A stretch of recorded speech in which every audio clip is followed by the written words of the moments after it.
Halo, perkenalkan nama saya Maindra Pentino Monfort dengan NIM 21903002028.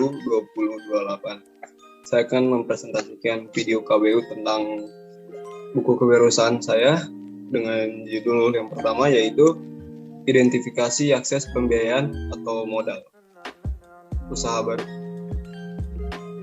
Unit usaha saya adalah Cafe Euphoria. Produk atau jasanya adalah menyediakan makanan dan minuman yang bersertifikat halal. Untuk elemen pertama yaitu identifikasi pentingnya pembiayaan atau modal. Kriteria unjuk kerjanya adalah alasan kebutuhan modal usaha baru diidentifikasi. Batasan variabel yang saya pilih adalah yang pertama tantangan atau cash flow, yang kedua penanaman modal, dan yang ketiga siklus pengembangan produk yang panjang. Dan kriteria unjuk kerja yang kedua sumber-sumber modal personal. Batasan variabelnya adalah yang pertama dana pribadi pendiri, dan yang ketiga ada potensi peningkatan pendanaan dipersiapkan. Dan potensinya adalah yang saya pilih adalah personal funds atau dana pribadi. Elemen yang kedua ada identifikasi sumber-sumber pembiayaan ekuitas. Dan kriteria unjuk kerjanya yang pertama dari business angel adalah satu, mereka menginvestasikan uang mereka sendiri ke dalam proyek. Biasanya lebih sedikit daripada yang diinvestasikan oleh pemodal venture. Kriteria unjuk kerja yang kedua yaitu jenis venture capital. Jenis venture capital yang saya pilih yaitu yang kedua, berdasarkan cara penghimpunan. Ada leverage venture capital dan kedua equity venture capital. Dan kriteria unjuk kerja yang ketiga yaitu initial public offering diidentifikasi. Batasan variabel dari IPO ini dapat memberikan manfaat. Yang pertama yaitu mengatasi kendala pinjaman. Dan elemen yang ketiga adalah identifikasi pembiayaan pinjaman. Kriteria unjuk kerjanya adalah bank komersial.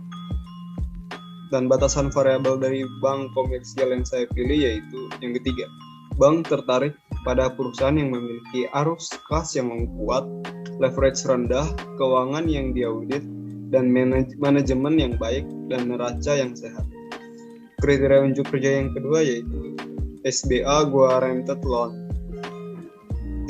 Batasan variabel dari SBA Guaranteed Loan ini yaitu yang kedua, program SBA yang paling terkenal tersedia untuk usaha kecil atau KUR.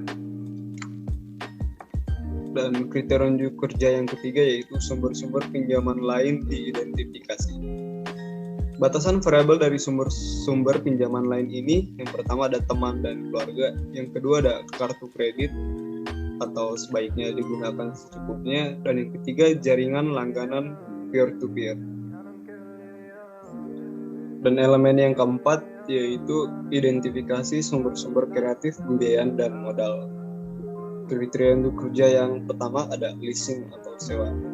Batasan variabel dari leasing atau sewa ini adalah sewa merupakan perjanjian tertulis di mana pemilik properti mengizinkan seorang individu atau bisnis untuk menggunakan properti tersebut selama jangka waktu tertentu dengan imbalan pembayaran. Dan yang kedua, keuntungan utama dari leasing adalah kemungkinan perusahaan mengakui sisi penggunaan aset dengan uang muka sangat sedikit atau tidak sama sekali. Dan kriteria unjuk kerja yang kedua ada SBIR atau Small Business Innovation Research, dan STTR atau Small Business Technology Transfer. Grant program diidentifikasi.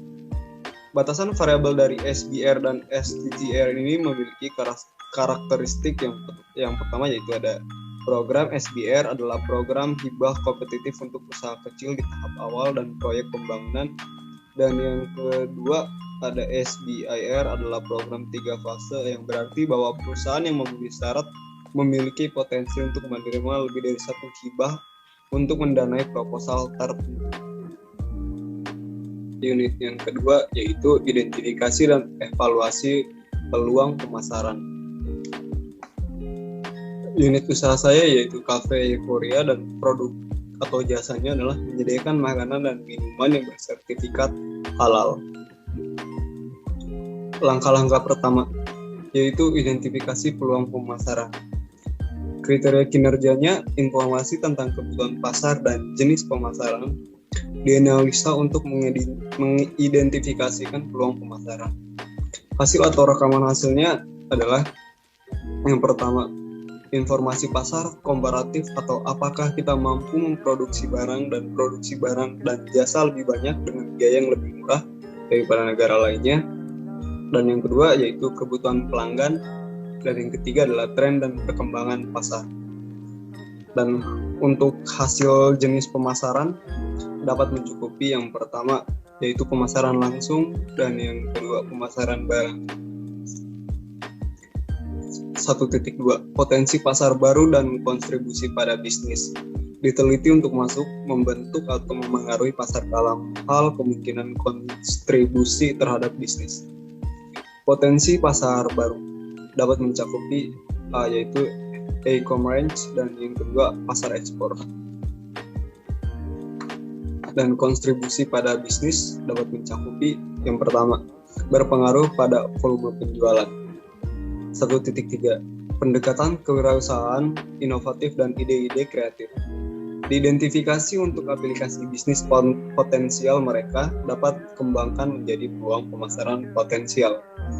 Pendekatan kewirausahaan inovatif dan ide-ide kreatif dapat mencakupi yang pertama functional approach, yaitu penjualan, pembelian, pengangkutan, penyimpanan, pembelanjaan, penangguhan risiko, standarisasi, pengumpulan informasi pasar. Dan untuk yang berikutnya adalah investigasi peluang pemasaran. 2.1 Peluang pemasaran. Diidentifikasi kemungkinan mereka cocok dengan tujuan dan kemampuan organisasi. Dan yang pertama, peluang pemasaran dapat mencakupi 1. Penetrasi pasar, yaitu menjual lebih banyak kepada pelanggan yang ada, meningkatkan pasar baru dalam segmen yang ada, membuat orang membeli jasa pembelian bisnis setiap memulai usaha. Dan yang ketiga adalah pengembangan produk. Dijual kepada pelanggan dengan mengubah FAB atau Features, Advantage, and Benefit dari produk, mengubah model atau menambah ukuran baru. Dan 2.2 Hasil evaluasi peluang. Diidentifikasi untuk menentukan dampaknya pada basis bisnis dan pelanggan saat ini. Hasil evaluasi peluang dapat mencakupi yang pertama, desain fungsional dari produk dan daya tarik penampilan. Dan yang kedua yaitu kemudahan dan biaya pemeliharaan rendah. Dan yang ketiga, kemudahan untuk diproduksi atau diproses. Dan 2.3 Kelayakan finansial dari setiap peluang pemasaran. Dinilai berdasarkan faktor eksternal, biaya, manfaat, risiko, dan peluang. Kelayakan finansial dapat mencakupi 1. Faktor eksternal, kode praktik, kebijakan, pedoman, peraturan, undang-undang yang relevan. Dan yang kedua adalah peluang. 2.4 Kemungkinan strategi pesaing potensial. Diidentifikasi dari pesaing dengan produk atau jasa yang sama. Strategi pesaing dapat mencakupi yang pertama pemotongan harga dan yang kedua periklanan ekstensif. 2.5 Ranking peluang pemasaran dalam hal kelayakan dan kemungkinan kontribusinya bagi bisnis. Yang pertama ada ranking peluang pemasaran dapat mencakupi 1. Top ranking topik. Yang ketiga ada evaluasi perubahan yang diperlukan untuk operasi bisnis saat ini. 3.1 Perubahan yang diperlukan untuk operasi saat ini untuk mengambil keuntungan dari peluang pemasaran yang layak. Perubahan yang diperlukan itu dapat mencakupi yang pertama perencanaan proyek pemasaran dan yang kedua manajemen proses kreatif end-to-end. Untuk 3.2 perubahan organisasi untuk layanan basis pelanggan dan meningkatkan atau berbeda termasuk penyediaan untuk kualitas layanan berkelanjutan kepada pelanggan yang sudah tua. Yang kedua, perubahan organisasi dapat mencakupi 1. Struktur organisasi berorientasi pasar atau wilayah dan yang kedua, organisasi lini dan staf. Yang ketiga, perkiraan kebutuhan sumber daya untuk operasi yang diubah. Perkiraan kebutuhan sumber daya dapat mencakupi yang pertama biaya produksi dan yang kedua penelitian dan pengembangan. Dan 3.4 komunikasi kelayakan. Membuat perubahan pada operasi saat ini kepada pemangku kepentingan utama. Komunikasi kelayakan ada manajer, dan ada staf produksi. Dan untuk 3.5, dokumentasi dari peluang pemasaran yang baru, diidentifikasikan dan perubahan yang diperlukan. Terima kasih sudah menonton video presentasi KBU saya. Sekian, sampai berjumpa lagi.